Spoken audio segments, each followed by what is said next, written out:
Tagos ang kilig sa tambalan ni Paolo Abilino and Kim Chiu sa What's Wrong with Secretary Kim, lalo na nung ibuko ni Pepe Herrera na parang mag-asawa raw yung dalawa sa set.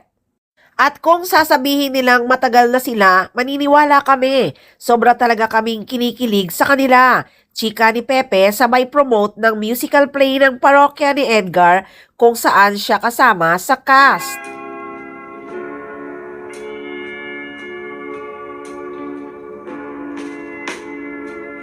Kasi kung lolokohin nila kami, sabihin nila matagal na silang magkasintahan, maniniwala kami. Actually, para silang mag-asawa sa set. Kaya wagas talaga ang tilian ng mga nandun sa Gateway 2 kahapon kung saan ginanap ang press con. Ang ginawa pa ni Pepe ay pinag-holdinghan sila kaya lalong kinilig ang lahat.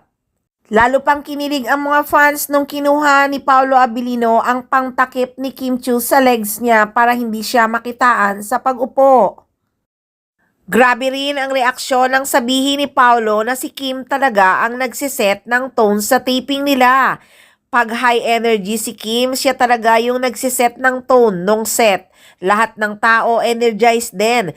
Pag high energy si Kim, siya talaga yung nagsiset ng tone nung set. Lahat ng tao energized din. So parang ngayon lang ako nakakita ng taong ganun na kayang iset yung energy level ng set, sabi ni Paolo.